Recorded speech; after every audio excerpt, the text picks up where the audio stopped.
Jennifer McCormick, some of you know as our most recent, last elected Indiana Superintendent of Public Instruction. And before her election in 2016, she was previously the Superintendent of Yorktown Public Schools. She began her career as a special education teacher, then taught middle school language arts before moving into administration. Her education includes degrees from Purdue, Ball State, and IU. She covered the state. She's made the point to league members in Henry County and probably elsewhere that redistricting decisions are crucial to education. She was recently appointed to the board of the Indiana Coalition for Public Education. Jennifer, I'm going to call on you first. Perfect. Well, thank you, Linda. And I want to also congratulate Robert on a great film. I thought it was very informative. And boy, I know all of us watching could say, is that Indiana or is that Pennsylvania? Because a lot of the issues that they were talking about, we see here, and we just haven't seen the movement to that degree. But congratulations on a great film. I'm just going to talk about my experience at the State House and what gerrymandering has equated to in education. I know there's some educators that are viewing tonight, so thank you to them, whether they're retired or practicing. If you're retired, please come back, we need you. But, you know, in the State House, gerrymandering has made things very difficult. And I know I'm preaching to the choir here, but the film mentions returning elections to the people. And I really have found that what's happening at the State House is very counterintuitive to democracy, where we are taught all voices do count. And I have been part of the process where all voices do not count. And I would say what's happening at the State House in education does not represent most of the communities in which I have traveled and visited and talked with. And there is a very big disconnect between policy that's happening at the State House, rhetoric that's happening in the State House, and the conversation happening at the community level. I've seen good language be completely ignored because it can be. I've seen bad bills get even worse because they can. I also thought it was interesting in the film, it mentioned how party leaders become empowered with the supermajority, and I would agree with that. I would also throw in donors become more empowered. And in Indiana, in education, most of the heavy donors are not from Indiana. They have a lot of ties to other states as far as Florida, Arizona, Texas, but they bring in a lot of dollars here because they want to push agendas, which is really the privatization of education. That whole piece is, in my opinion, a very dangerous combination, because what's happening is you're starting to see the legislators at the State House really want to overreach or overstep their authority and start taking away that governing power of other elected officials. We're seeing it today with the city of Indianapolis. I've seen it with school boards where they just take over Gary or Muncie. I've seen it with my office, even before I was in the office. I have seen that, and I know we will continue to see it, but that is a complete result of the gerrymandering in Indiana and the powers that we're locked into. And people could argue this, but I think I've heard in the film, it's an uphill battle. I think that cannot be overstated. You cannot undo, in my opinion, gerrymandering without a crisis. I think it takes a lot to get voters to react and provoke voters to be informed. And unfortunately, sometimes that takes a really bad thing to happen, or people being at their wits' end before it happens. Now, in education, I will say we've been at our wits' end for a bit. Over the last decade, Indiana schools have seen a tremendous amount of unfunded mandates. And a lot of that happens because there is no need to compromise, collaborate, bring people to the table. It's that whole process and the way that governing should work, and we expect it to work. We've had a lot of human resource, graduation requirements, curriculum, teacher licensing, gun issues in schools, and a lot of different pieces of policies that have been unfunded. And when they're controlling the purse strings and they're controlling those policies, it makes it very difficult. It's also very interesting that even today and now in legislative session, the funds that are established to go to the majority of funds, the new dollars, the increases out of Governor Holcomb's 377 million, a big chunk of that to the tune of 216 million will go to 6% of our schools. So the other 94% of our public schools will see a very small chunk of that. And that again is a complete direct result of you don't have to talk, you don't have to collaborate, and there's no means to have a lot of voices at the table. Things can happen that don't make a lot of sense. It really has isolated our politicians from the schools and the local school boards and the local schools. And I know I heard that in the film about isolation of politicians from the people. In education, we are really, really seeing that. Indiana, whether you agree or disagree, is really de-emphasizing public education. They're not making a secret about it, and it's fine if your choice is, you believe in private education, you believe in homeschooling, but the fact of the matter is we still have 94% of our Indiana students that are attending public schools, and we cannot ignore that, and we cannot disincentivize the funding of that. Or as goes public education, so goes Indiana. And so it's really a situation for communities that's dire at this point. I've also seen a very, very much so a disregard for data. So when you have a lot of super majority power, there's no reason, quantitative or qualitative, to even be open to reviewing the data or trying to draw conclusions from the data, move forward in a smart way with the data. It's pretty scary. I felt like I was the most fiscally conservative person at the table more than once at the State House, which is alarming. But I saw an incredible amount of waste. But the waste was coming from those who profess that they were very conservative and fiscally responsible, and I just did not see it. I saw monies that were being spent for duplicative purposes, and we're talking millions upon millions. But when you don't, again, have to go to the table and have a conversation, that's what happens. I also saw, and through a lot of that was forces that would move away from a centric type of political conversation to more extremes. And I know sometimes we're feeling some of that at different levels, but I think Indiana is really starting to see that. And if I were a betting person, I would think that's going to continue and it's going to get more extreme. What we're seeing in education is really a push, and they will tell you, I think they're very open to that conversation now, many of those that are in political power, to benefit the wealthy students and families and disenfranchise the most vulnerable. And that becomes obviously a huge problem for all of us regarding our communities, just our value of our homes, workforce development. There's a lot, our cost of poverty, our cost of mental health services. There are also a lot of consequences to that, but that is very much what's happening.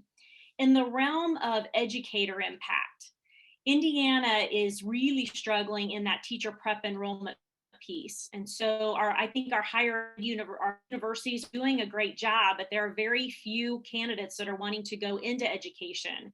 We are losing Indiana educators 30% in years 1 through 3.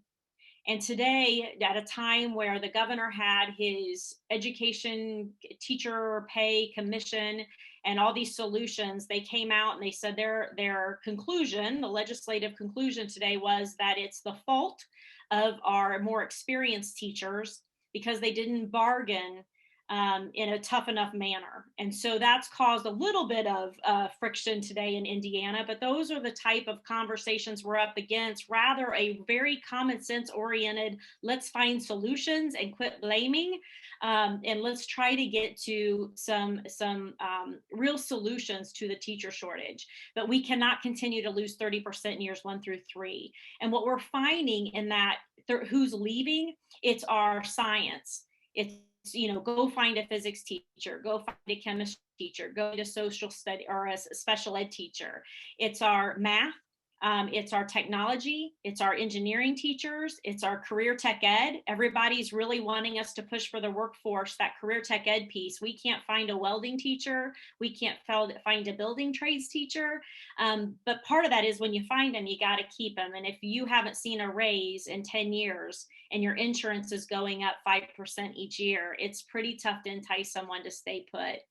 But those are the type of things that we are feeling. I do hope that we have enough people that look for solutions with this. And again, I commend Robert for his work. I think Indiana's got really a true uphill battle in this arena, but education is feeling the effects of gerrymandering. There is no doubt about that. Thank you, Jennifer. I am going to ask, because we've had a question and you're working around it to some degree, but could you be more specific about the voucher program a little bit? Sure. So Indiana, some of you put voucher. That is a program that goes toward private give us some specifics families who on the qualify can millions of a certain threshold of income can get monies to pay for their children to go to a private school. Indiana is moving now toward what is called education savings accounts or education scholarship accounts, which is really just, I hate to say this, but the way it works, it's more like a debit card. So if a family says, I want my $7,000 a child, they can get that money. And there's no oversight per se. There's really no accountability. There's some loose parameters on what it needs to be spent on. But in other states that have tried it, they have had a lot of taxpayer dollar waste and a lot of abuse in that program. So the private school voucher / education savings account / education scholarships, they're all serve the same purpose as far as giving monies toward private schools. And now Indiana's opening that up to homeschool. So at a time where, we're struggling to finance our public schools, we are now taking money and it's in the same bucket in the state budget. It doesn't come out of a separate bucket. That's where out of that 377 million just this year, the increase, 216 of that 377 will go toward those type of programs. And that equates to about 6% of our kids. And having said that, you have to realize we track who takes advantage of that. And right now you have suburban, white, usually have an income threshold of around 75,000 minimum that are truly using the program. So what was touted as a program for students of poverty, students in minority populations, is really not at all a very small percentage actually who is using that program. But that's an overview of what that program is. Indiana is one of 3 states who are really leading in the nation as far as those type of privatization efforts. The state leadership is awfully proud of it. The governor has also been a proponent of school choice. But there are just conversations that we need to have. We have enough trend data now to watch what's happening, to see where those students are attending, to look at their academic performance, that program needs reviewed. Well, certainly some of the issues that have come forward since people have been doing more online have revealed even more problems with that, with the vouchers and with the education savings accounts. Yeah, and what another issue that I'm just bringing to people's attention is the issue of common school loan. So schools can take a common school loan for a lot of different reasons. As a local superintendent, I used to take common school loans to help with building projects or technology, and I had to watch my debt, so it wasn't a free for all. But what's happening in Indiana now is what charters can come in. They can tell us what they think is going to be their enrollment. They can get a common school loan. They can, start their school up with millions of dollars. And lo and behold, what they thought they would have 300 kids, they really have 30. And so they can't make it. Well, they shut their doors and they just walk away from Indiana. We are not pursuing that money. So we tracked millions and millions of common school loans that were defaulted on, basically. We gave them the money, they left the state. They're usually not state-based.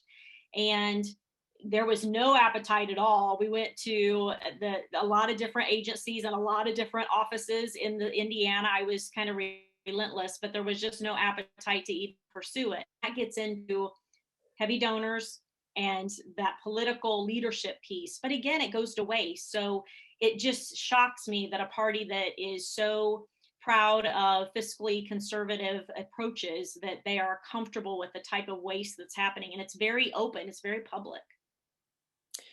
We do have one example that was posted in the chat. One Cyber, a virtual charter school, was overbilled the state by 68 million through enrolling ghost students. And we know that Daleville schools had some ghost students that they were not keeping track of. Yeah, and a lot of that is you have authorizers and you have operators, and they have different roles. And you know, we obviously there was a lot to that story. What I will tell you is Daleville had very limited authority over the operator, who was the charter operator, because of Indiana laws that limit what certain people can do, because the oversight's not there, the you know, the accountability is not there. Even with state board of accounts, it's not the same as it is with public schools. So when these stories come out in the paper, we're never surprised. I'm surprised it's not been more than it is. And just the things that haven't come out in the paper would appall you, people would be appalled about. But that's just one of them that got very public because the press caught up on it. Right, right. And Jennifer just gave us school funding bills that are going to the Ed Scholarship accounts: HB 1005, SB 412, and SB 413. So, oh yes, the Indiana Coalition for Public Education. Jennifer is now on the board of that. Thank you, Jennifer. And there are bill watches on there. Vic's State House notes keep you up to date on what's going on there. Jennifer, do you have anything else you want to add? I just want to thank everyone for this evening and appreciate your efforts to be informed. I do think what Robert said, I will echo that, keeping your message simple. We have learned that that's the best way to do it, whether you're talking to, you know, your legislators or just citizens, the people in your communities. I mean, it's just important they understand and then they can verbalize it. So thank you, Robert, for that reminder. But for everybody who took time out of their evening, thank you for listening, and just know I'm always available if anyone has questions.